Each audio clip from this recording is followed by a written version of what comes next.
Good morning. We'll take seats, please. We'll get started.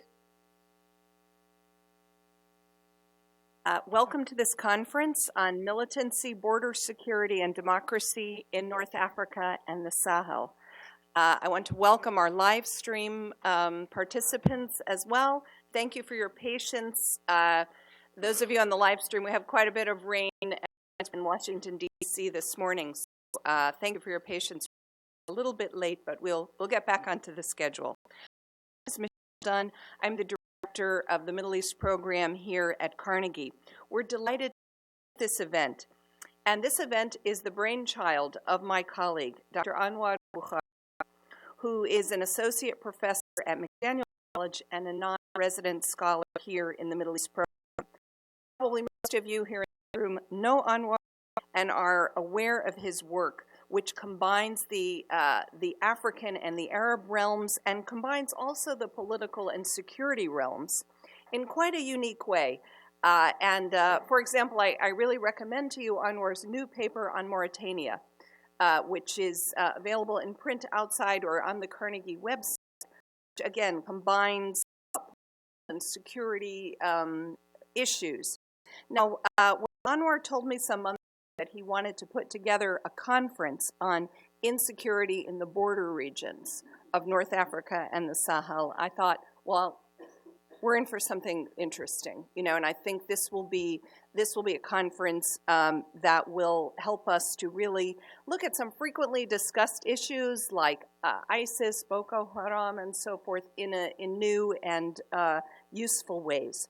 So as a start, I want to thank Anwar for having the idea and for being the organizer of this event. And I also want to thank our co-sponsors. The Social Science Research Council has generously supported the travel of several of our participants from Africa, specifically for this conference, which will allow us to bring to the table perspectives that we could not otherwise have had here. I also want to thank the National Endowment of Democracy, an organization on whose board I am very proud to serve, which has also contributed to the conference today and is a co-sponsor. And many thanks to our whole team at Carnegie, particularly Tiffany Tupper, who put a lot of work into this day. So we're going to get started. You have an agenda. You'll see we have two panels this morning, a short lunch break. We will then have a speaker from the U.S. Department of State who will address U.S. policy issues, and then we will return and have another panel in the afternoon. So with that, I would like to turn it over to Dr. Cyril Obi, who is director of the Africa Peacebuilding Network at our co-sponsor, the Social Science Research Council, for a few words of greeting.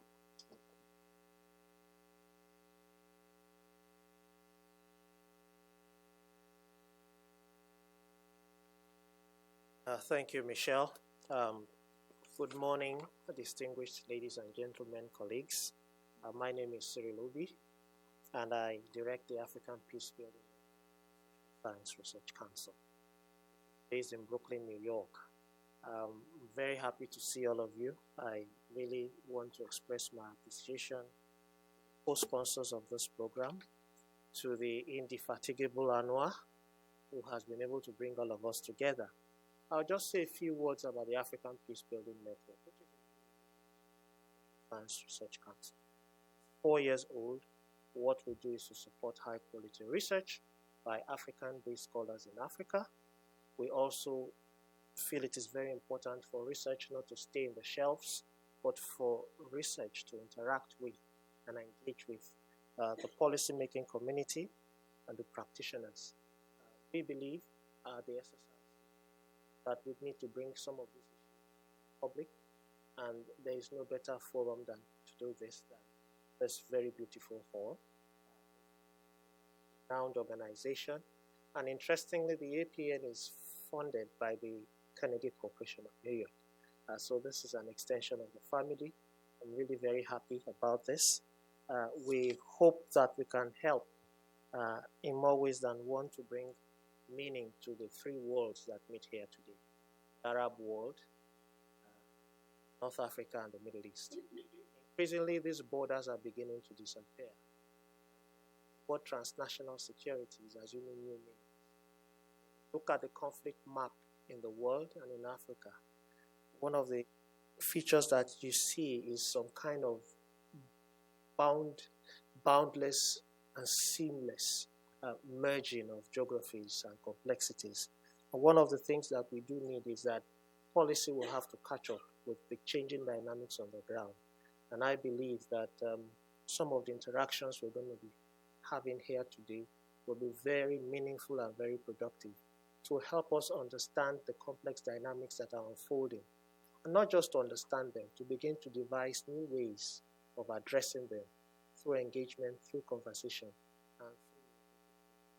So I'm very happy, I'm very grateful, and I say I wish you very productive deliberations. Thank you for your attention.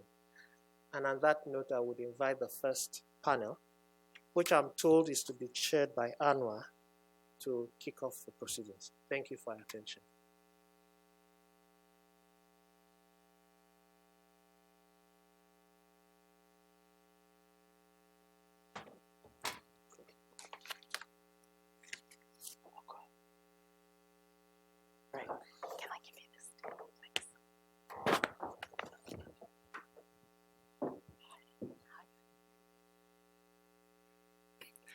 All right. So I'd like to thank Michele Dunne, our director, for her support and leadership. I'd like also to thank Cyril, Dagan, and also Camisa from the National Endowment for Democracy. So as you know, North Africa and the Sahel face a cluster of security challenges. The upsurge in social protests, ethnic radicalization, and their growing overlap with violent militancy are only the most visible signs of troubles hanging over this region. The locus of insecurities, they mushroom at the periphery of national boundaries. In Tunisia, for example, the panoply of indignities from high unemployment to marginalization of the regions of the interior and south continue unabated, deepening youth frustration and political alienation. So the persistence in Tunisia of strong territorial asymmetries has turned the embattled interior and south of the country into the powder keg of Tunisia. In Algeria, the country's south looms large in the country's security perceptions. Its wealth and size, which encompasses more than 80% of the national territory, have contributed enormously to Algeria's geostrategic position and to its economic standing. But the South remains little understood. It remains shrouded in enigma. In the last few years, the region suddenly found itself in the eye of the storm.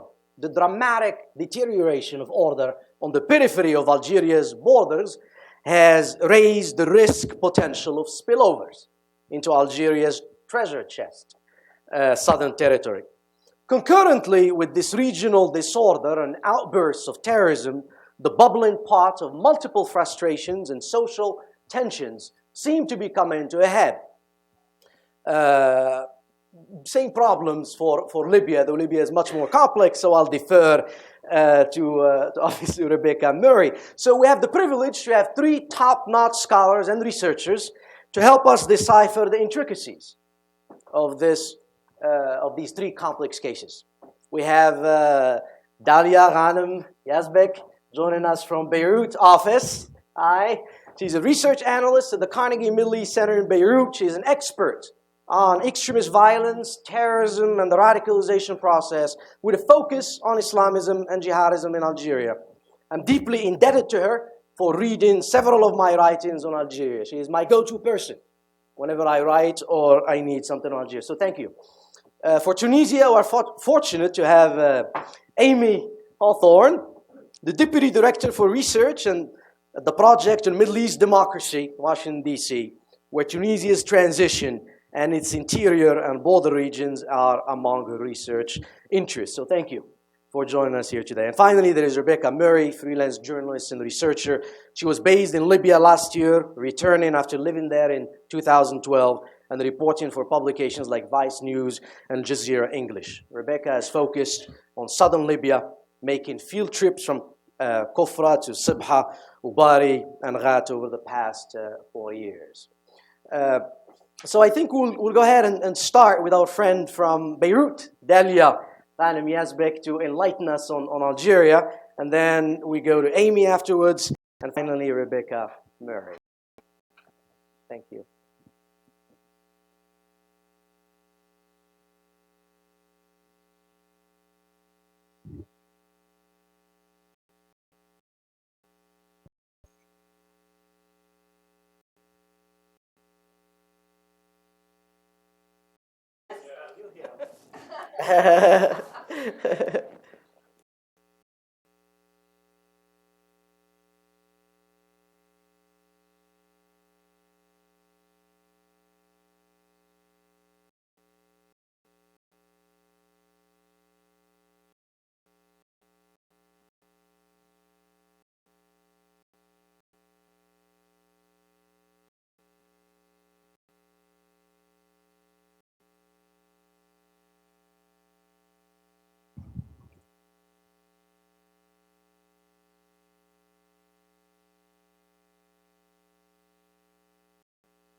Thank you, Dalia. And, so I'll open. Can I have both mics on? Sure. Let's try and see what happens. Yeah. Okay. Good morning, everyone. Thank you very much. I would like to thank Carnegie Endowment and SSRC for inviting me, and I'd particularly like to thank Anna, on whose work I deeply admire and on whose work indeed I depend. And I'd also like to congratulate Carnegie and SSRC for organizing this conference, which is very important and very innovative to look at all of these countries together and the connections among them. I'm going to talk for a few minutes about Tunisia and the border challenges and insecurities and related militancy and other problems that Tunisia faces. Borders and particularly peripheral areas in Tunisia, the interior areas of the country, were key to the revolution. We all know that the uprising in December 2010 started in Tunisia's interior. And without that uprising, beginning in Sidi Bouzid and quickly spreading to other disaffected interior towns and cities, Tunisia probably never would have embarked on its democratic transition. But these border areas and the peripheral interior areas of Tunisia now, today, 5 years later, are challenges that could derail Tunisia's very democratic transition. And one of the key features of Tunisia today, indeed, is insecure borders, the threat, the real threat, potential and actual threat of transnational jihadism coming from Tunisia's border with Algeria, which is about 600 miles long, and then its other eastern border with Libya is about 300 miles long. So on Tunisia's border areas, there are challenges and threats. And we also know that the happy and deprived and discontented and peripheral regions of Tunisia continue to boil. I'm going to briefly describe some of the aspects of these problems, these challenges, and talk a bit about what could be done. These issues are incredibly complex, so I'm just going to touch on them very, very briefly, and then maybe in the Q&A we can get into some more of the details. And I'll talk about three main challenges that I think Tunisia faces today related to its borders and its peripheral and interior regions. And these are really all very closely interconnected. The first challenge is the problem of transnational jihadist terrorism, militancy along both of Tunisia's borders. Dalia spoke about what's happening on the Tunisian-Algerian border. There is a small-scale but nonetheless persistent jihadist insurgency taking place centered in the Mount Samba area of the Tunisian-Algerian border. This is something that has really sprung up since the Tunisian revolution. And although the insurgency is relatively small, it has proved very, very difficult for the Tunisian and Algerian authorities to stamp out. A lot of the challenge, not the only reason, is the interconnection and the geography between Algeria and Tunisia in this region, which is really mountainous and difficult to fully control and penetrate for either government. The insurgency that is based in Mount Shambi, most analysts describe it as it's connected to AQIM. There's a group called, well, I guess we could say remnants of the Ansar al-Sharia group that once it was repressed joined this insurgency. Its main target has been Tunisian security forces and state officials, not locals in the area surrounding this region. But it's also a transnational movement. I believe that it wants to establish an Islamic state across the Maghreb. So it extends beyond local Tunisian demands. There is also, of course, as we know, of Libya and what is happening, the chaos and the war in Libya and the security threats that that is posing to Tunisia in terms of weapons being smuggled across into Tunisia after the revolution in and continuing. Also the safety haven and indeed training facilities that the insecurity and chaos in Libya provides for organizations like ISIS and others, where allegedly Tunisian militants are being trained in Libya and then sent back into Tunisia to carry out attacks such as the Sousse attack in late June. And these problems, I mean, they're very, very complex. What's going on in the Algerian and Libyan border of Tunisia. But in general, we can say that a few things happened after the revolution. First, the security forces, the border forces, withdrew after the revolution, creating a security vacuum that many nefarious figures and actors took advantage of. And then also politically inside Tunisia, the opening up, the lifting of control, the demise of the authoritarian system, the freedoms that were suddenly experienced in Tunisia in 2011 and after, actually, many positive effects, but they also, we now understand, opened up space for militants and radicals to actually recruit inside Tunisia and to travel more freely throughout the region. So this is a very mixed result of the Tunisian democratic opening. Freedoms and human rights, but also more space and harder to control radicals who are plotting against Tunisia and able to use areas near or in the bordering countries to plot against Tunisia. A second challenge, of course, is smuggling. Smuggling from along the Algerian-Tunisian border and the Libyan-Tunisian border is not new. It has been going on for a long time. But of course, since the revolution, with the weakening of the security forces, the rise of many security challenges in Tunisia, the collapse of really pretty tight control that the regime and indeed Ben Ali and his family directly execute these smuggling routes, smuggling has proliferated along these borders, and in some say democratized. More people are able to get into the action. Smuggling, of course, is very complex. It is an important part of the Tunisian informal economy, which indeed represents about 40% of the entire Tunisian economy. So there are a lot of Tunisians who are earning their livelihood from smuggling. From the informal economy. And smuggling is a part of this. Not all smuggling, although it is illegal, is necessarily linked or in any way linked to jihadism and militancy and terrorism. There's a lot of smuggling that involves commodities going back and forth across the border. And although it is illegal, it is not necessarily, it's, as I said, it's providing a livelihood for a lot of Tunisians and people in the other countries as well. Without that economic activity, the difficult economic conditions in the bordering and interior regions would probably be even worse. But one of the problems of the smuggling economy is that, first of all, there is alleged to be complicity and corruption among some Tunisian security forces with this smuggling. So that obviously poses challenges for security. And also, many experts have pointed out that once well-established smugglers are created and developed to bring petrol across the border, used clothing, food, yogurt, sugar, etc. Energy is one of them smuggled across the border.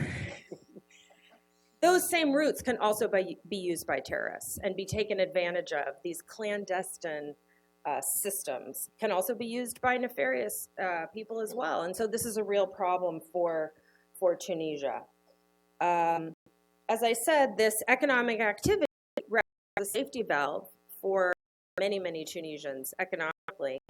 And the authorities understand this. This is one of the reasons why there hasn't been a really concerted effort to crack down on the smuggling economy, but it also poses a long-term threat, not just because of the potential and actual links with terrorism that I mentioned, but also because many experts believe that smuggling really dampens economic activity overall. If a lot of Tunisians in these areas are involved in smuggling, it's kind of a get-rich-quick type of economic activity, and it can be very lucrative, and it's harder to entice people to move into the formal economy, into more, maybe less lucrative and less exciting, yet legal jobs.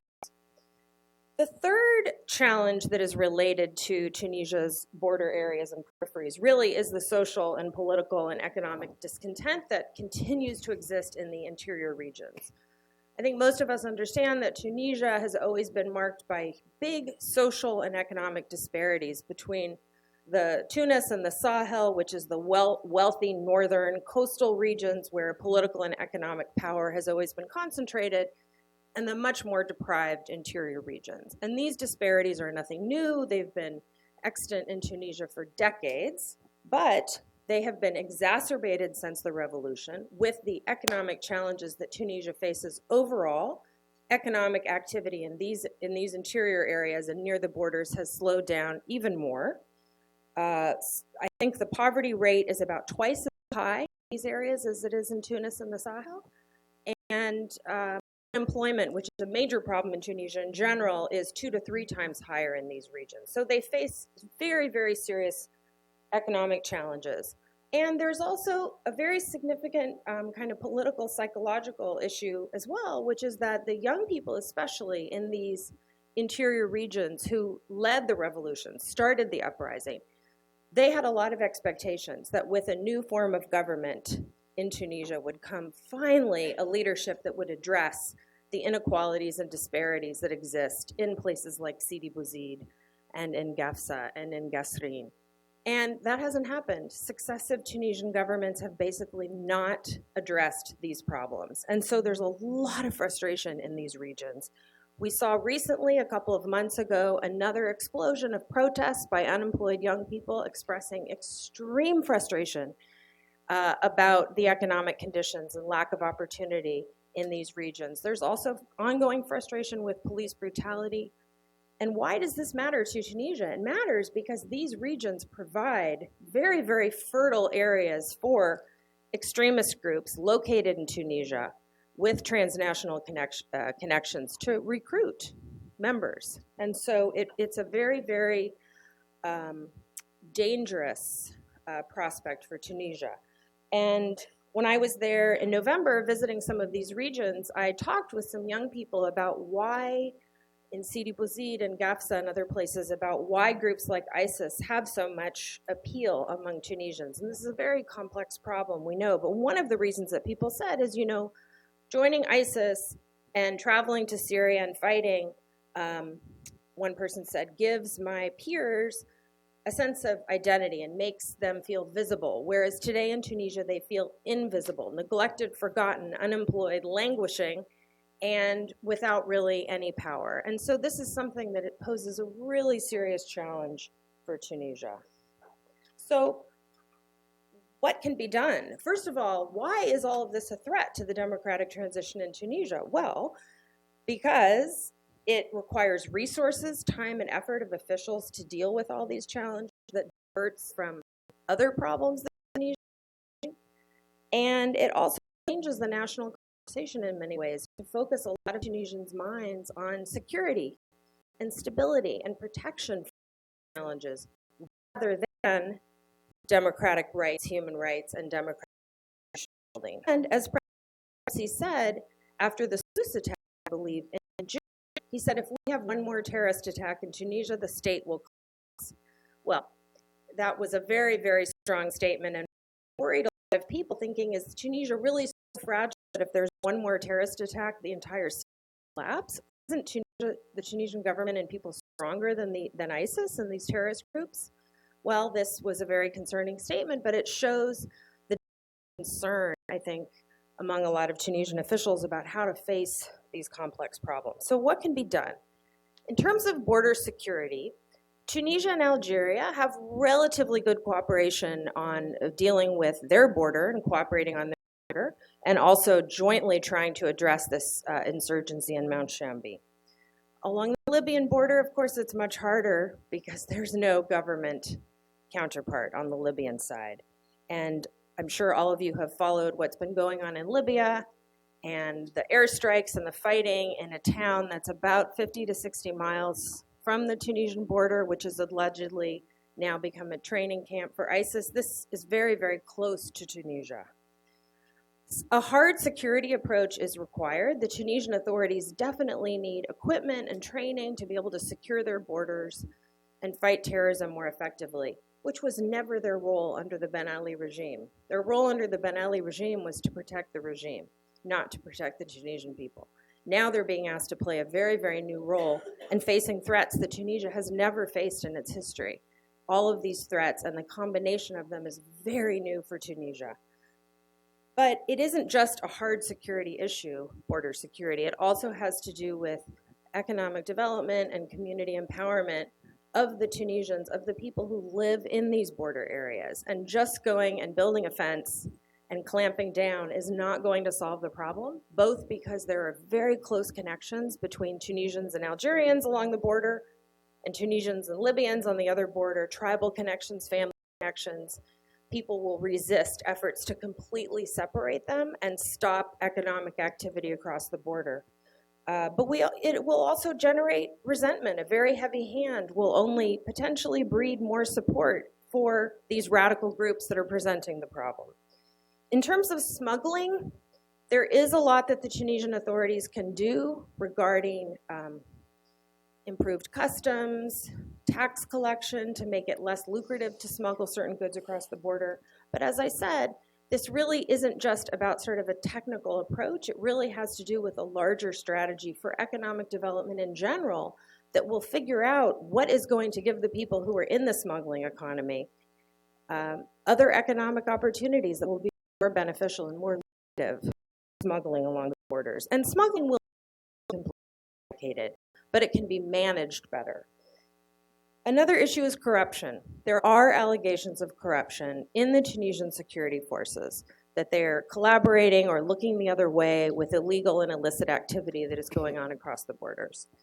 This is a major, major problem, obviously. It decreases the effectiveness of the security forces, and it lessens the trust that communities have in them to do their job, which obviously poses long-term problems. And finally, in terms of the interior disparities, this is one of the biggest challenges facing Tunisia, how to deal with the unmet demands for social and economic and political empowerment in these deprived interior and peripheral regions. This problem will take a very long time to solve. It's been building up over decades, but the Tunisian government has to start somewhere. And so far, they haven't really had any plans, successive governments, not just the current one, to deal with these problems of unemployment and alienation and frustration, other than offering more government jobs, which is not a permanent solution, in part because Tunisia just simply doesn't have the money to bring more people onto the government payroll. So there has to be a holistic approach, a long-term approach that really has to do with empowering these communities and thinking about ways to improve economic opportunity through the private sector, through investment. This is very complex. We all know that in every country, there are economic disparities that are very pernicious. Indeed, in our own city, Washington, D.C., we have areas of this city that are consistently poor and underprivileged, despite decades of attention. So Tunisia will never create a completely equal society, or it'll be very difficult to do so, but they can certainly do better than they're doing now. And what they really need, I think, is a strategy to address, a holistic approach to address border insecurity, smuggling, corruption, and economic disparity in these regions that really tries over the long term to get at some of the reasons why Tunisian, especially Tunisian young people, are so unhappy and why they are proving to be such fertile recruits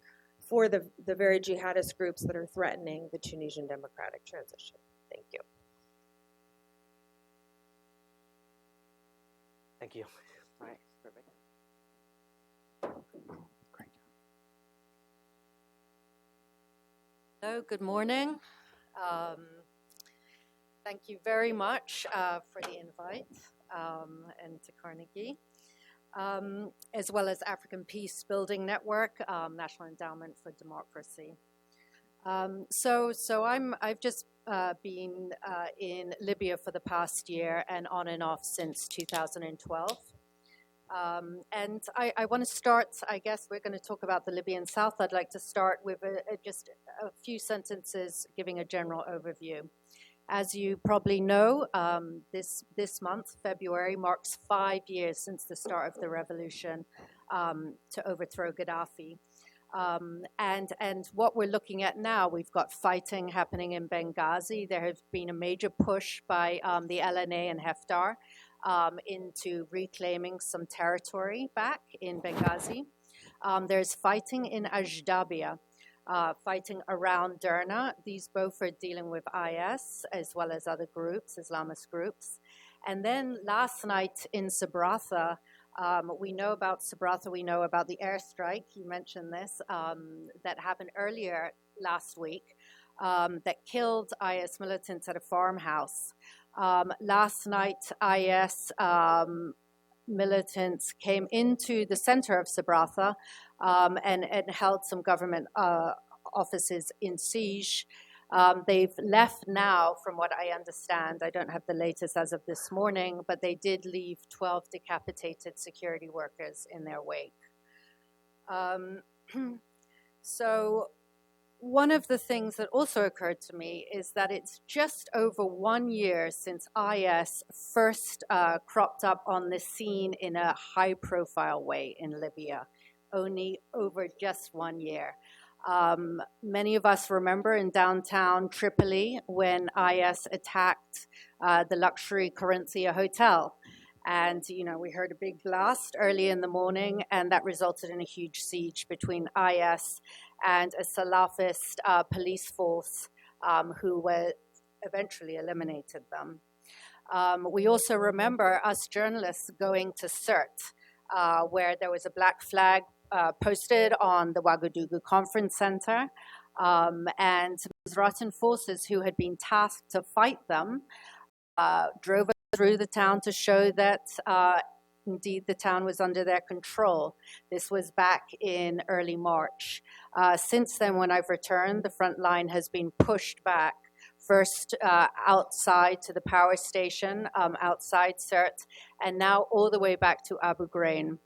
Why I think this is relevant, this last piece, is because ISIS, when they took control of Sirte, they took control of a lot of land around it, including the turnoff intersection, a key road leading from the coast to Jufra and to Sebha beyond.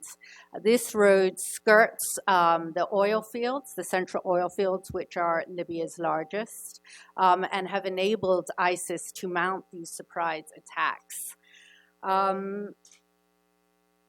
They have now pushed Misrata to Abu Ghraib. Abu Ghraib is much further along, nearly halfway between Misrata and Sirte. This is also another key intersection. This one is the second road going to the south. There are 3 main arteries. And this one Misrata very much wants to hold on to. I mean, in Libya, you've got planes that are flying cash to banks all across the country. But some places you need a road to bring the gasoline down. They have to truck all the gasoline down. They have to truck basic goods to the south.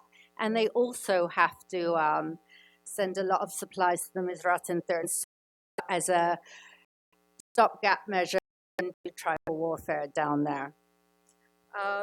So when I asked Misratans, one councilman in Misrata, what would happen if ISIS pushed them either further from Abu Ghraib, he said, this is the red line. We cannot continue like this.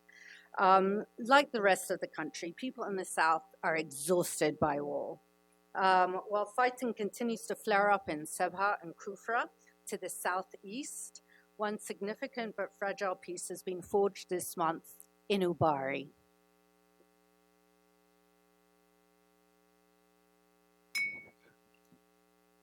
I was last in Ubari in November.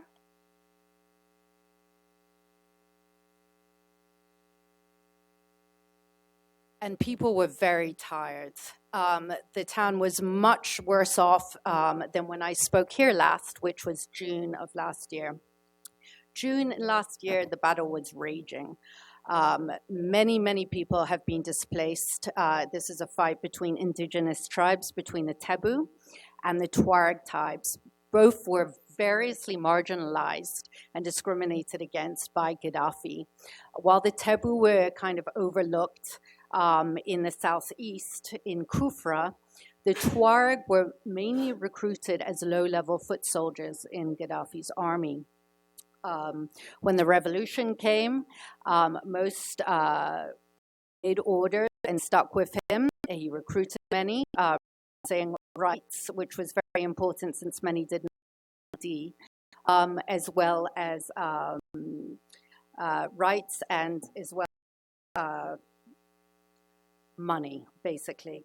However, since the revolution, some chose not to go with him and have been struggling ever since with a stigma of being associated with Gaddafi anyway. Ubari is a very strategic place for a battle.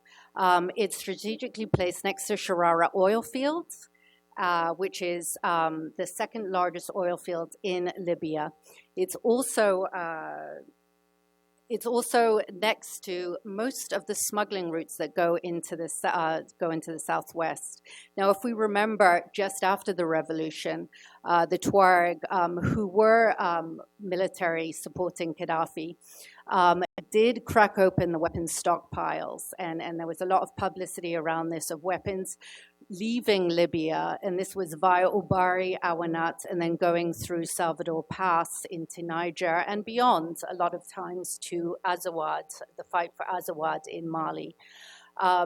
Since then, it's noticeable that the borders have been very much cut off in this area that was mentioned earlier. Algeria is very scared of the overspill of violence, especially an Animas was also mentioned, and I believe they transited through Awanat into Algeria. So Algeria has really ratcheted up its border on that side. You wouldn't know it from the Tuareg side of the border, the Libyan side, because there are so few border guards, so few vehicles, and even when you go to visit them and ask to take a ride in their vehicles, they say they have no gas. The border on the other side, which is also policed a little bit by the Tuareg, and then it goes into more Tebu territory, is also got the French military along that. The Tuareg especially are very scared of the French military, both for its present threats that it poses, as well as having a huge history of French colonies in the area.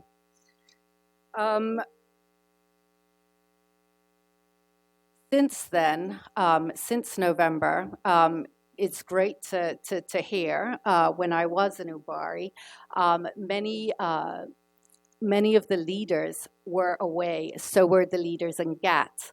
I found out that they were all in Qatar and they were involved in negotiations. There have been many, many negotiations between the Tebu and Tuareg and other tribes in this region, but these ones worked. They were in Qatar and somehow Qatar made it work. The peace agreement was forged in November, and in February it's taken hold, earlier this month, February 7th. Basically, the Hassauna tribe, which is north of Sepah, came in and has now started policing the contentious areas inside the city. I want to make 3 points about what I've taken back of the situation now. First of all, I think the population in the Southwest is very weary of war. As I mentioned, with the Battle of Ubari, it's next to an oil field. The oil field is not working at the moment because of fighting up north. The Zintan have cut the valve off, as well as the road has been cut for so long to Gat, really impacting the community in terms of movement. There's only one road to Gat. In terms of movement around Libya, they can't go across the border to Algeria, because the border is so amped up military-wise on the Algerian side. Displaced people, there are hundreds of displaced of Tebu and Tuareg and the other smaller tribes who are based in Ubari. You will find them in Gat, And a lot of them are actually kind of living in this construction site that a Chinese company was building housing for Gaddafi. Gaddafi was scared that the youth population was growing too big. He was trying to build housing. Gaddafi was deposed. And you'll see actually a lot of these construction sites all around Libya. Gat has one, and now displaced people from Ubari have been living in it. You'll find in Merzouk, the Tebu are from Ubari have really moved in Sebha, and then up in the coast.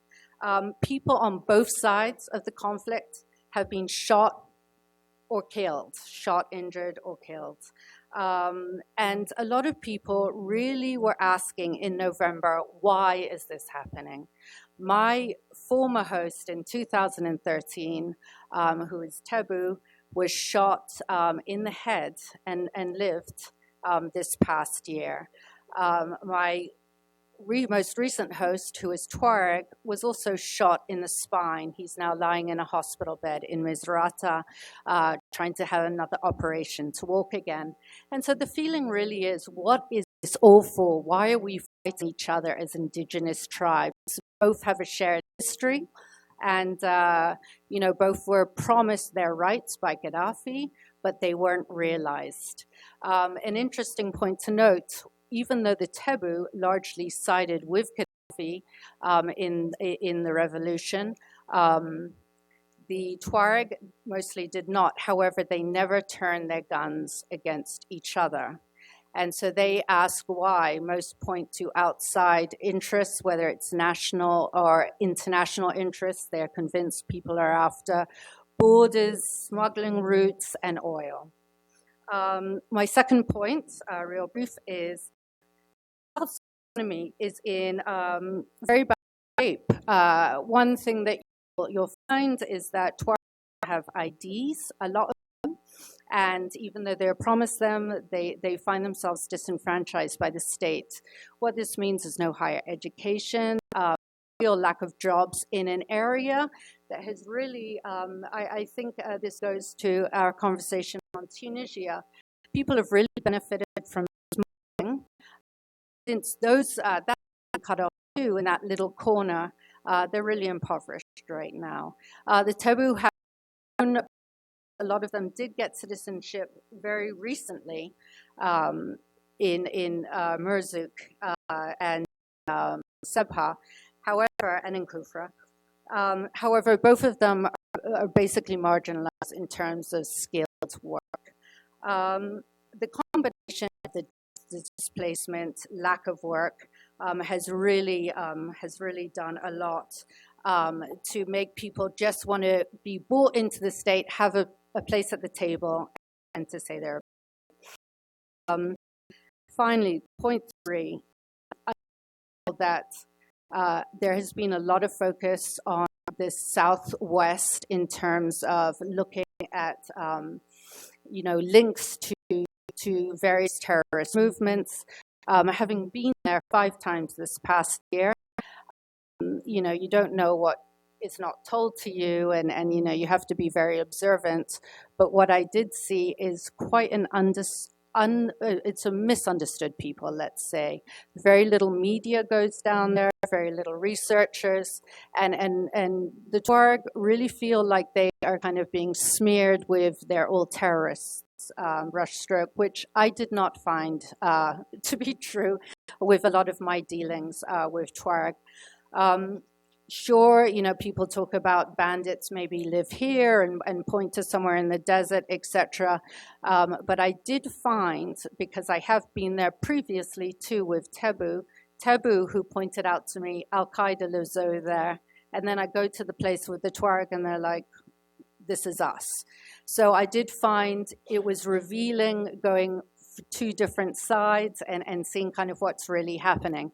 However, having said that, I do think, and tying back into the IS threat up north and their control of one of the roads coming from Sirte, and this kind of flash points on another road which is going from Abu Ghraib to Jufra to Sebha, is that I think that they could really pose a threat to the people in the South. If you have an disenfranchised population who has no work, smuggling routes closed down. And when I say smuggling routes, I actually mean to just say a shifting of smuggling paths, meaning in the Southwest, the Tuareg did benefit from smuggling routes after Gaddafi fell. However, these routes have shifted somewhat to due south of Quatroon, which is patrolled by the French are on the border, and the Tebu are now doing the lifting, the transportation of the goods coming in. When we say goods, we're talking about people, drugs, and then petrol going out, etc. Nothing to be proved when I say fighters or weapons, so I can't prove that. So finally, if you do have disenfranchised youth, I do worry that this could be a fertile ground for ISIS recruitment in the future if this is not addressed. Thank you. Thank you. All right, so we have listened to three excellent, insightful presentations. So now we will move to the Q&A session, and I will start. I will abuse my privilege as moderator and start with asking three questions to the three panelists, and you respond as you see fit. The first one that interests me is what approaches and tactics that violent extremist groups use in approaching and in recruiting members of the targeted local. One is I'm interested in the perception of border communities. What's their perception of the factors and root causes of insecurity? And then what are border communities' own views about the appropriate mechanisms and the tools that can increase security, that can increase social cohesion?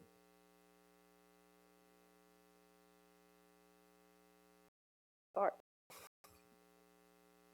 First one is the approaches and tactics that you have seen by being on the ground that violent extremist group, whether ISIS or any other group, use in approaching and recruiting members of the targeted local communities.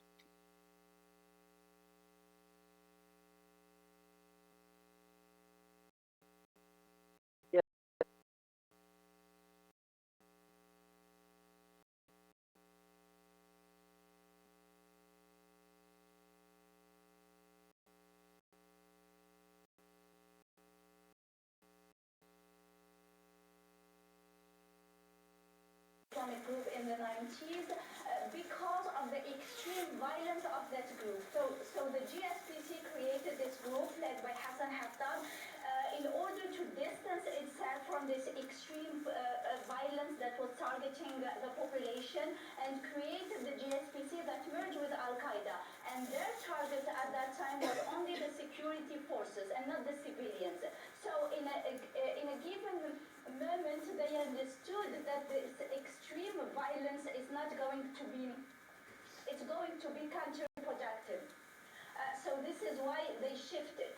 While, because, they were repudiated, if I may say, by the Algerian population, and they lost momentum. Today, Al-Qaeda is doing the same. Basically, it is targeting security forces, and it is targeting, foreigners, kidnapping foreigners, much of when it comes to the question of how do they target the population, as I said, most of these groups are born because of social and political disaffection in this different region. Today we know, for example, that only 56% of children have to primary school in the Sahel. Only 36% of them can read and write. This is a huge problem. When you cannot educate your population, you cannot make it resist extremism and radicalism, because they cannot make the difference between what is and what is Islamism, what is political Islam.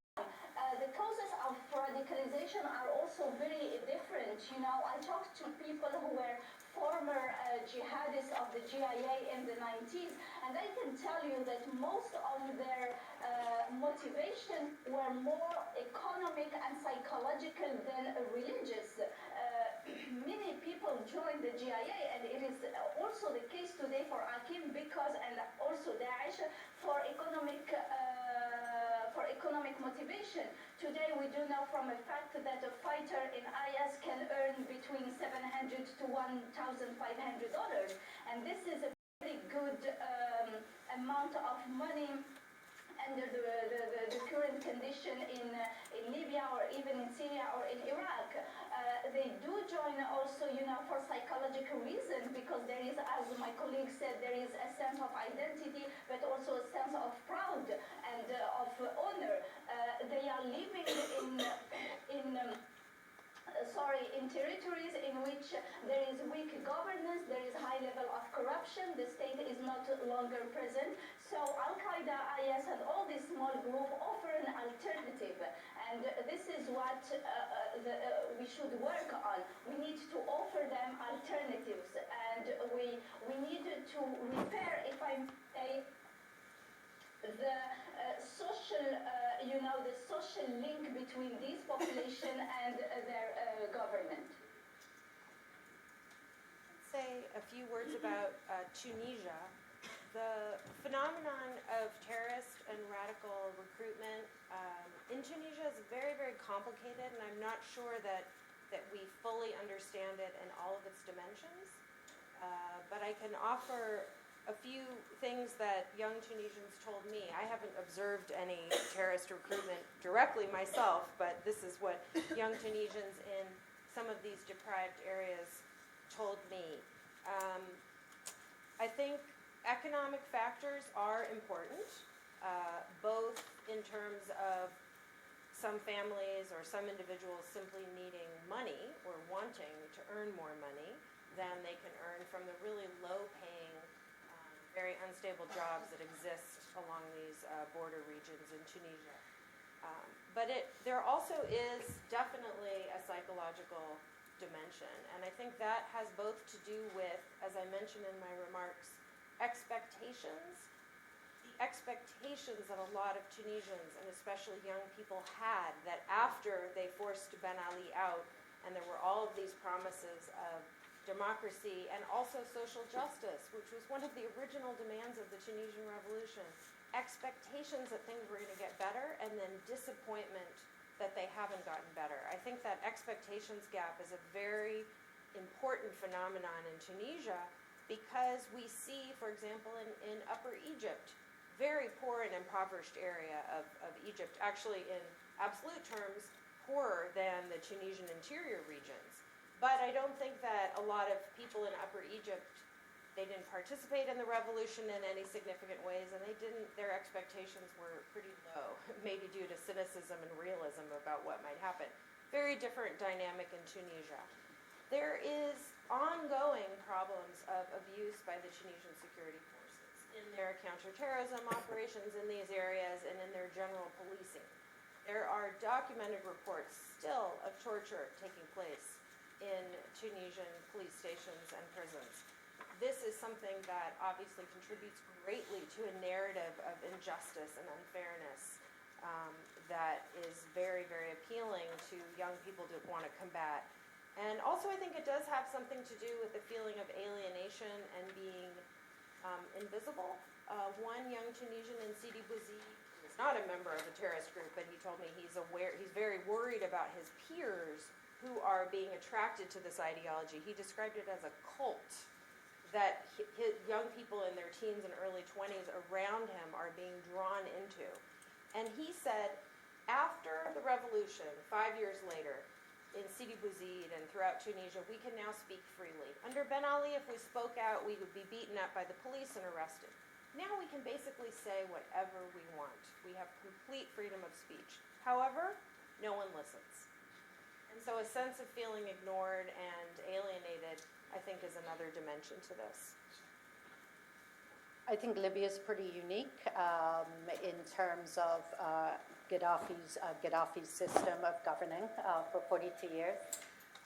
And I think that CERT is a very good example of how IS has taken root You've got Sirte with a that was basically treated with favor by Gaddafi. This was his hometown. Gaddafi wanted to make Sirte the capital of Africa with the Ouagadougou Conference Center and the airport, and he really built a small village into a kind of little city on the sea.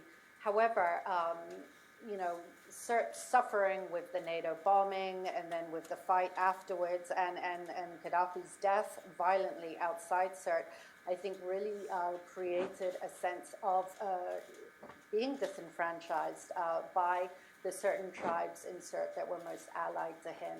And so I think you could really see how Ansar Sharia took root, trying to give people who were then suffering a stigma after the revolution of not feeling like they belong in the new Libya. Ansar Sharia kind of gave some people a voice and a feeling of muscle, especially since there were no armed groups around Sirte to protect it for itself. After Ansar Sharia, I think a lot of people moved on to a bigger, better brand, which was IS. There was also, I think, leadership crises within Ansar Sharia. At the time, Ansar Sharia is different from Benghazi to Sirte. It kind of has different. So I think it's a combination of tribe. I think it's a combination of how people did in the Libyan revolution. Also, when you see Sirte, you see a lot of foreign fighters. So you see people from Tunisia, from Yemen, from Algeria, Morocco. So people are coming to kind of have a base in North Africa. What you don't see much of is, we're touching upon the South, is you don't actually see much of who I've just been covering is the Tuareg and Tebu. I think probably the Tuareg may consider themselves quite fortunate to be living in Libya as opposed to other Tuareg communities in other African states. Libya is considered a more, quote, rich country, even though it doesn't feel it nowadays.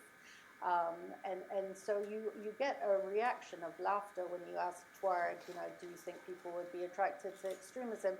They laugh and they say, we love our desert, we love our culture, we love to dance, we love our music. Why would we join IS? It goes against their fundamental identity. You'll get Tebu who say the same thing. So, All right, so we'll just open it up to the audience. We have about 30 minutes for Q&A. All right, so let's get three questions. So Michele, 2, and 3.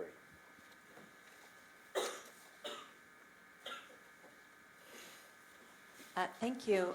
Dalia, I'd like to ask you a question. I hope you can hear me. Dalia, you recently co-wrote an article on Algeria, speaking about the diminished oil revenues of the Algerian government and how this might affect political stability within the country and so forth. I wonder if you can connect that issue, the issues coming from the lower oil revenues, also the possible political changes in the leadership coming in Algeria. How does that affect the ability to deal with security threats and economic difficulties within the country? 2 more questions. Hi, I'm Rebecca with the Hudson Institute. I have a question for Amy. So there have been murmurings in the Tunisian government about a decentralization project in order to sort of bring the rural communities into the fold in Tunisia. So I'm wondering, from the people that you spoke to in rural Tunisia, what do they think of that plan? Is that something that's feasible? Is that something that people are already starting to do on their own?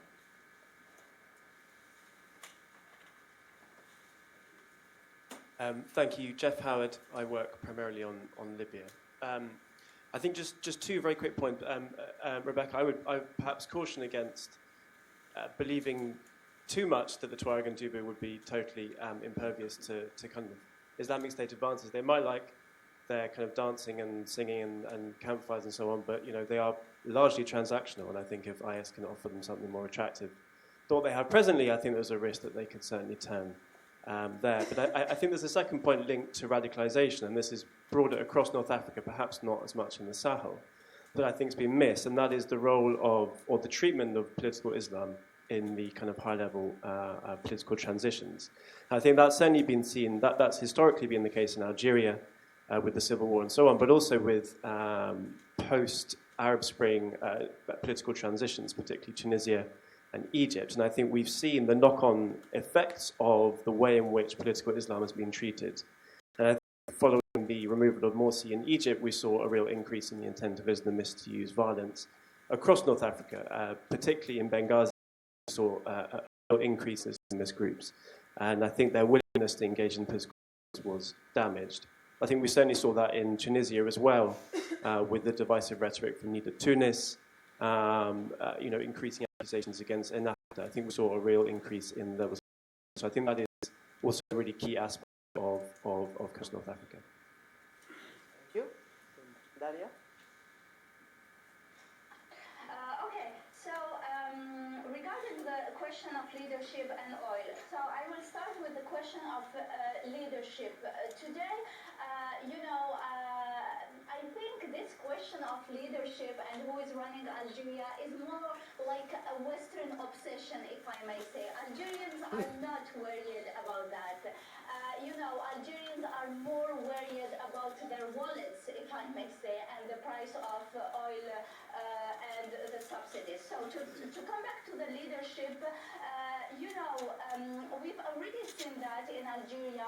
Just to give you the example of Houari Boumediene. When Houari Boumediene died after 39 days in the coma, 39 days in which the Algerian people weren't aware, when he died, there was a real problem of succession between and a real struggle between Abdelaziz Bouteflika and Ali Yahyaoui. And because the military were scared of the explosion of this fight, a faction of the military led by Qasdi Marbah at that time and a faction of the FLN decided to bring a third candidate, which was a consensual candidate to remove Abdelaziz Bouteflika and Yahyaoui, and they brought Chadli Benjdid. So I do believe that it's not a problem for them today. If there is a problem between calls of succession between, I don't know, some people talk about Saïd Bouteflika, others talk about another candidate. I do believe that the military had already chosen a candidate. What we need to keep in mind is that the political system of 2016 in Algeria is the same political system of 1965. So whoever this person is going to be, he will be a pure product of the Algerian system, that same system that kept the country into a state of permanent transition and did not allow for any generational renewal. So the question of leadership for me and transition is really not a big question. The question of oil and economic and fiscal challenges of Algeria is more important. In 1986, when Algeria witnessed the crisis of the oil and the oil prices went down, Algeria faced a big problem, a big challenge. So the Algerian government had to cut into subsidies, and this is what led to the riot of October 5th, 1988, that were one of the most important factors that led to the Black Decade. So today, the Algerian authorities, they do know that, and this lingers in also the head of the population. This is why the Algerian government is not really touching to subsidies, not really deeply, because they are scared of the aftermath. However, the question is that today, in 2013, Algeria had the 8th biggest or largest exchange reserve, and this gave Algeria a cushion. Today, the Algerian government can sustain itself, if I may say, for the 3 next year. So the question is, when this money will dry, what will happen in Algeria? It seems like this is a very strong country that we are talking about. Unfortunately, no. It is a fragile state. And whenever the money will dry, what will the government and the pouvoir do? They used they have the habit of paying social, buying social peace, and this is what they did, and this is one of the reasons for which, we didn't witness the Arab Spring in Algeria. But when the money will dry, they cannot buy social peace anymore. So what is the other solution? The other option is repression. And at that time, we can see again the military stepping up and having a big role in calming the situation and calming the people. Unfortunately, I might be pessimistic. I do not wish that for my country. However, the question for me is not whether the violence will erupt, but more when the violence will erupt. Violence is cyclical in Algeria. One of the best books that describes that is the book of Carnegie called Entre nationalisme et jihadisme. And he described how violence is cyclical. When Algeria get its independence in 1962, right after that summer, 1962, there was a war between different factions. Then in 1982, we witnessed the first jihadist violence with the group of Bouyali. In 1988, we had the riots of 5th October. In 1990, we had the Black Decade. Right after the Black Decade, we have the 2001 riots in the Kabylie region. So violence is cyclical and it will come back, unfortunately. The question again is when this will erupt. Okay. Yes, Amy, decentralization question. Thank you very much for the question on decentralization. It's a very important issue in Tunisia. Tunisia has an extremely highly centralized form of government. This has always been one of the features of its ruling system throughout successive leaders. To the extent that power and decision making is highly concentrated in Tunis.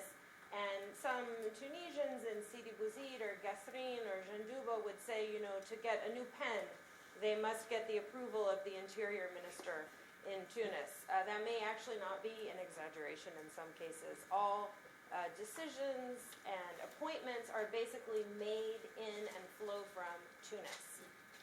So decentralization, changing this system and empowering local communities more is a critical element of a genuine democratization process in Tunisia. And indeed, decentralization is mentioned in the country's new democratic transition, albeit in a very vague and somewhat confusing way. So because this is one of the provisions of the Constitution, the Tunisian authorities, the Tunisian government have already started recently working on decentralization. They have the Ministry of Interior, which until recently has been the lead on this issue since they run local government, or there is a new ministry for local government, but really the power and control still resides in the Interior Ministry. They have drafted a law on local administration, and there is also a draft election law for local elections, which have not been held since the time of Ben Ali, when of course the elections were not free and fair. So there's I found a lot of interest and anticipation and excitement of the decentralization process. One Tunisian described it as, one of these places described it as our last hope. We've been very disappointed, he said, by the democratization process so far, by the interior this fall. The transition, it hasn't really brought us anything that we wanted except freedom of speech, and we're now counting on decentralization. So expectations are high among a lot of Tunisians. However, the process is very complex, and I would say that there's understandably a lack of knowledge and solid information about how this process is actually going to work. The Tunisian authorities have proposed a gradual process of devolving power over several years and several stages from the center to the governorates and to municipalities. But to me, which is of course very important, part of democratic nation building, but to me the key question about decentralization in Tunisia is, will it be real? Will it truly devolve and deconcentrate power from Tunis to these communities? Will it actually empower decision-making on the ground in these communities, allow people who live in these places, not bureaucrats in Tunis, to decide about their development plans and how they want to run their affairs, and indeed to be able to gain resources locally. Right now there's very limited ability to tax locally, so they depend on Tunis also for their resources from the national budget. Or, so will it be a genuine process that could really go a long way to helping Tunisians in these places address some of the problems that I mentioned in my presentation? Or will it merely be a shift in personalities, an election process some cynical Tunisians worry that will be divvied up between Nida Tunis or remnants thereof and Nahda, where the local councils, there'll be some sort of power sharing deal between those two major political forces, and they'll decide who's going to get which council, and then you have elections, and basically you have national parties controlling power at the local level rather than a process that allows new actors to come in. So there's a lot of question marks about this process, and I think that the international community needs to focus on it very carefully and, you know, not just praise Tunisia for the success that it's had so far, but also hold out expectations for a really more genuine process of a power shift, not just administrative and bureaucratic changes that would put the elite back into power in new ways. So. About the Tuareg and Yes, Jeff, can you just remind me what your question was? Yeah. It was a general point that I think You made a point, yeah. the southern groups in Libya and across the Sahel are largely transactional, so I think that makes it very difficult to rely on what they say in terms of they will stay loyal to a GMA if it ever evolves. So I think if we're talking about shift towards ISIL, I would say that at the moment groups in the Sahel aren't going to ISIL won't offer them that much because they have that region pretty sewed up there, tied in locally. But I think if ISIL is able to offer them something they don't currently have, then I think we can't guarantee that they will be switching into. That's an excellent point, and I'll just add, the illicit smuggling trade is a lot of what the Tuareg and Tebu have been traditionally doing. They are the transporters, I tend to think. They travel across the region and kind of can go without GPS, so to speak. I've actually traveled with the Tebu across the expanse of Libya from Merzouk to Kufra. It's completely off-road. Gaddafi did not build roads because he was scared about revolutions, and so it's across the sand dunes. I do hear what you say, and what I mean is for now. I don't know what it will be like a couple years down the road because, and this is to the question of oil and leadership in Libya, it's very intertwined, as you know. The oil fields are mostly out of production, and they're relying, most of the gasoline use domestically is actually refined and brought in from Italy. They're in a precarious state. It's trickling down to everything. It's a petro state. And so you basically get people who were benefiting from smuggling and bringing out gasoline, and now it's very hard times. I can imagine in the future, but right now, I would say transportation is probably what they are primarily doing. excellent. All right, another round of questions. 3, and then Dr. Masmoudi. So we'll start with lady in blue. Yep. Hi, I'm Ruth Sherlock. I'm from The Telegraph, and thank you so much for a fantastic presentation.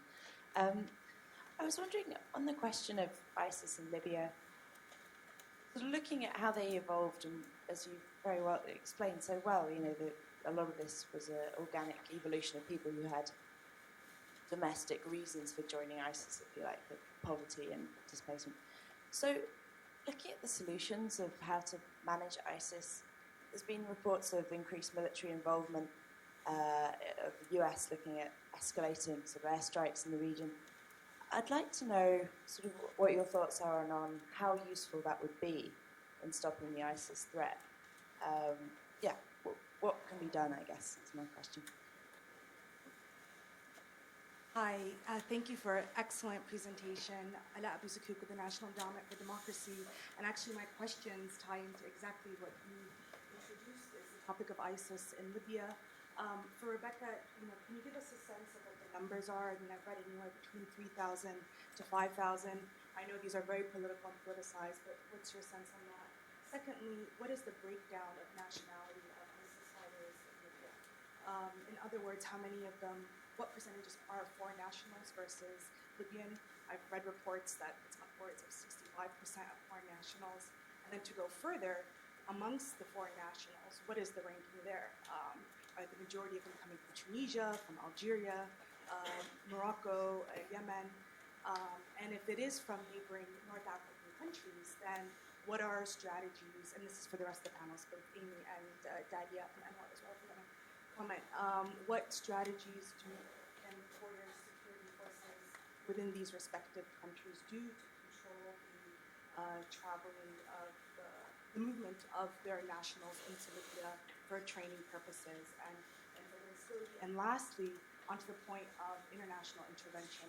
There's been a lot of talk about this. We've seen the attack on the training camp in Sabrata last week.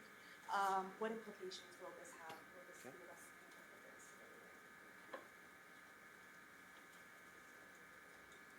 Mervat Hatem, Howard University. Rebecca, I'm wondering if there's something to be learned from the comparison of how ISIS was able basically to gain considerable influence in Iraq by appealing largely to the Sunnis who were privileged and basically were disenfranchised under the new Shiite government, and whether the same can be said about ISIS in Libya, and the fact that they seem to be appealing to CERT and a group that was very privileged under Gaddafi. So ISIS isn't just appealing to the disenfranchised in this instance, but also to people who were privileged and who now have lost the kind of access to the resources that the Gaddafi regime had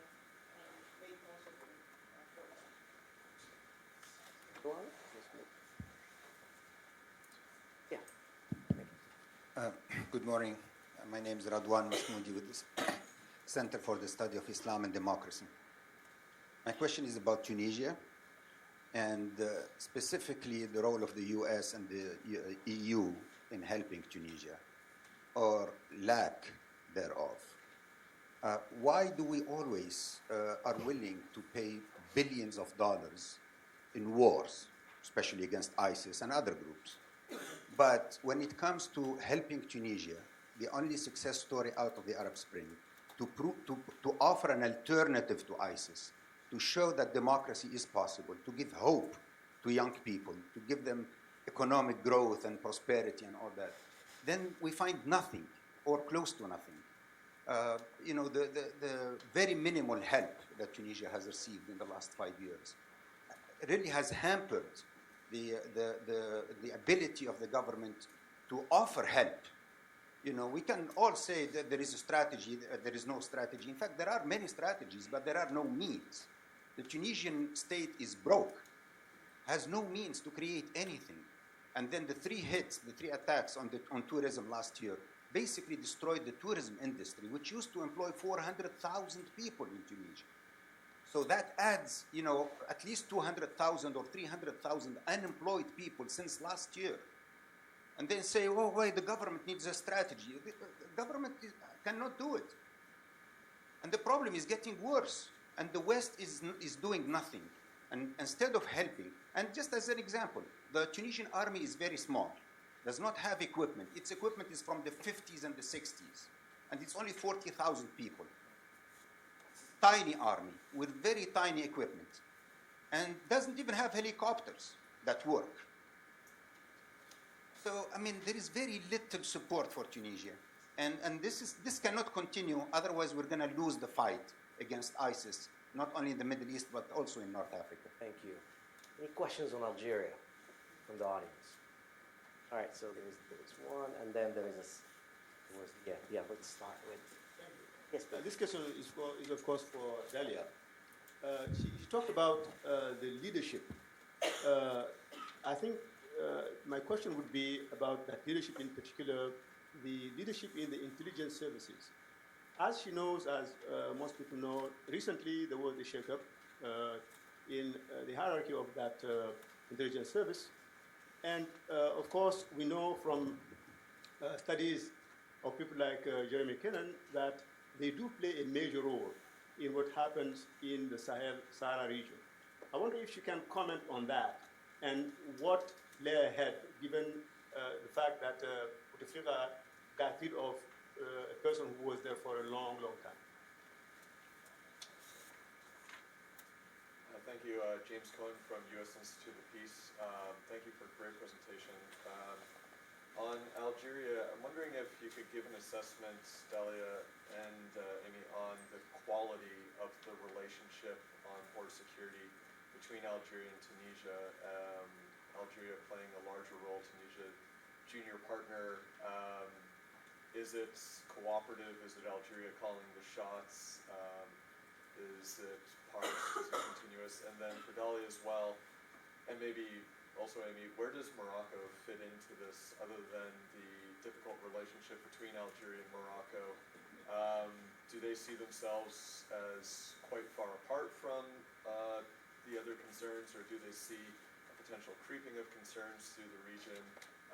Also the connection between, or the supposed connection, or different assessments of the connection of the narco-terrorist alliance, or convenience alliance, as some people say, and how that plays in.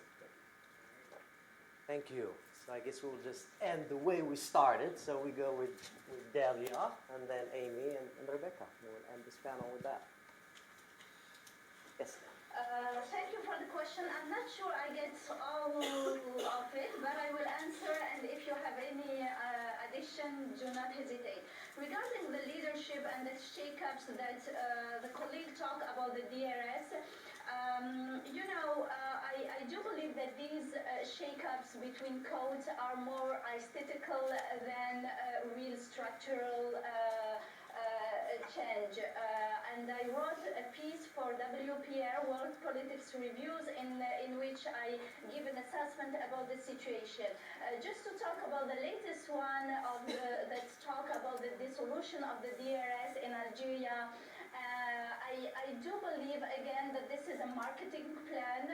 Just as a reminder, the SM, which is the Sécurité Militaire, used to be called the SM, and in the 90s, the Algerian government decided to dissolve it and to call it the DRS. That became eventually more powerful. So I do believe that this is what we are witnessing again today. Algerian government and the pouvoir is very aware of, the social and political instability, so this is why they are trying to calm down the situation. The dissolution of the DRS was one of many means. The other was the revision of the constitution. That is also very aesthetic because it doesn't really tell us anything. We do not know who will enforce it, when, how. So this is all very blurry. Regarding the assessment of the security between Algeria and Tunisia, I would say it is cooperative, but Algeria calls the shot. Meaning, Algeria sees Tunisia as, a buffer from the instability in Libya. So it has all interest into helping the Tunisian neighbor to beef up its own border. So they've been cooperating a lot. They've been, exchanging military intelligence and information. But again, as I said earlier, I think the insecurity in the Sahel, won't be possible without a real cooperation between all the neighbors. If we take, for example, the CEMOC, which stands for Comité État-Major Opérationnel de Liaison, it was founded in 2012 and its headquarters were in Taman Rasset. If we take just the example of the CEMOC, which was a beautiful initiative, it was wrong in many levels. The first is that it excluded Tunisia and it excluded Libya and of course Morocco. Well, how do you want to have security in the region if you do exclude your other neighbors? said that they will have regional patrol to control all the borders. Well, this regional patrol was never established. We are still waiting for it today. So there is really a lack of trust. There is this feud between Morocco and Algeria that is going on and on and on. And I think the security in the Sahel won't find any solution except if these all countries really will sit on the table and decide to solve the problem. Also, one last point is that, Algeria is, how can I say that? Algeria, has this opposite incentives. It wants to fight Akim and the different other group in the Sahel, but it knows also that if it gets rid of all of them once for all, it will lose its strategic and pivotal security role. So this is very hard for Algeria to a decision to take. Thank you. Amy. Well, I think Dalia said it very well. There is cooperation between Tunisia and Algeria on border security related issues. Algeria calls the shots. In many respects, it is very interesting that Algeria overall has played, I would say, a fairly constructive role in Tunisia's democratic transition. It has actually not been a spoiler that many expected, given how some thought that the Algerian authorities might feel very, very threatened, not only by a grassroots democratic revolution in its smaller neighbor, but also, of course, by an Islamist party, Ennahda, coming to power through free and fair elections. I would say, in general, the Algerian-Tunisian relationship, both in terms of and more broadly, has been relatively constructive. This is something that has been lucky for Tunisia. Tunisia is not so lucky with what's going on its eastern border with regard to Libya, but things with Algeria could be a lot worse. With regard to the U.S. and European role in Tunisia, I completely agree with you, Redwan, that the level of support, although it is not nothing, really falls far short of what Tunisia needs and deserves. And in some ways, I would say it is both perplexing and that the United States and Europe, especially Europe, Tunisia is very close to Europe and is extremely important for Europe, haven't stepped up to do more. However, I also believe that it is not simply a question of resources and pouring in money. Tunisia, it needs to be a partnership between Tunisia and the donor community and the international community. And I think, in my view, after looking at this issue very closely over the last year, the support really has to be linked to reforms in Tunisia. Tunisia needs support. I'm not talking about harsh conditions and pressure, but I'm talking about a partnership through which the international community supports Tunisia on these border security and terrorism and economic and other challenges based on an agreed set of changes. Because you know better than I do that if Tunisia does not reform its security sector, does not change its economic system, and does not progress politically, the revolution will have been for nothing and it won't succeed. So it's not just, in my view, about pouring in resources and giving weapons and equipment to the Tunisian military, as much as they do need that weapons and equipment. It's really about a process of change, changing how business is done in Tunisia. Great. I'll be brief because I'm mindful of the time. Thank you. So to one point, I was actually in Ramadi in Anbar province, Iraq. In 2011, the U.S. had just withdrawn troops. I was visiting a security building. We did an interview, then left back to Baghdad. The next day, a bomb was set off at that building, a huge bomb. And the people who claimed responsibility for that were part of the Sunni tribes in Anbar, who had basically been laid off from America, their special program to pay them and them kind of police their neighborhoods.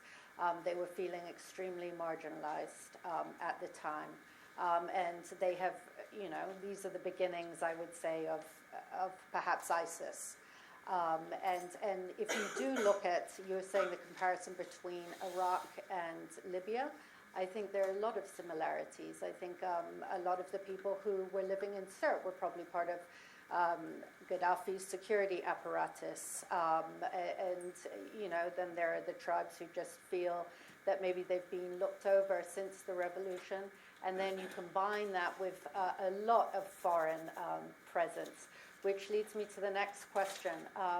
I think I have no idea how many people are. I have no idea, but I would actually assume there are more rather than less, because Ansar Sharia has been on the ground in various different, you know, it's not all connected into one chapter, but different chapters in, whether it's in Benghazi or Ajdabi or Kufra or, you know, all these different places. And I can imagine a lot of them are just turning over to ISIS, who's better financed and, you know, this kind of thing. I would say that the nationalities that have been quoted to me have been mostly Tunisian. And as you pointed out, it's all political, right? So the West, the government in the West may say something different to the government than the government in the East. But what I do understand, Tunisians, Sudanese, people coming from East Africa through the Southeast, people coming from Tunisia, and by the way, a lot of times through regular border crossings. People keep on saying, and there could be truth to it, that people smugglers also tend to smuggle a lot more things than just people, and this could be one way of going through.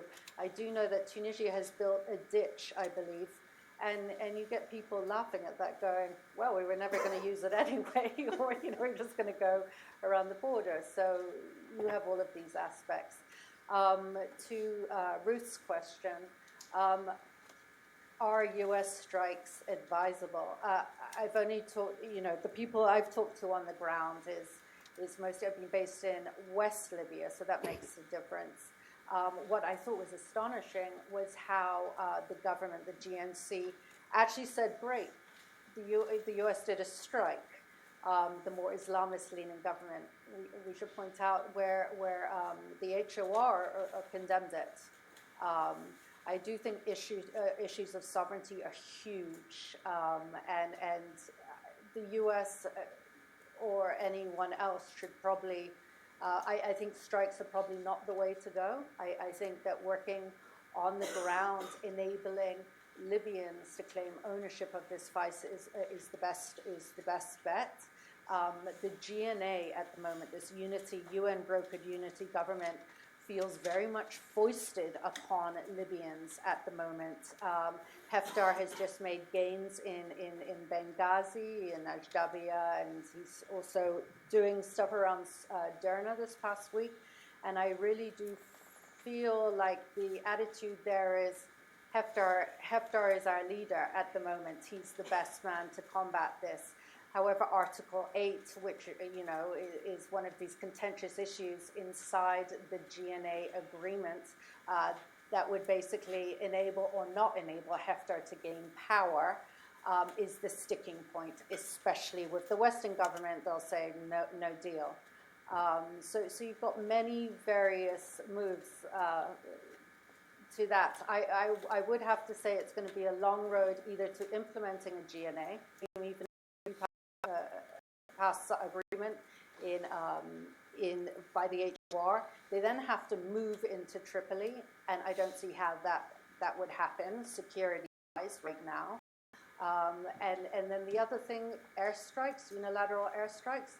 I don't think that the Libyan people will tolerate that for very long without feeling, again, like they're being imposed upon in a very bad way. All right, thank you very much. With this, we're bringing an end to this panel. And before you join me in thanking our three distinguished panelists, we'll have a very, very short break. We will resume at 11 for the second panel.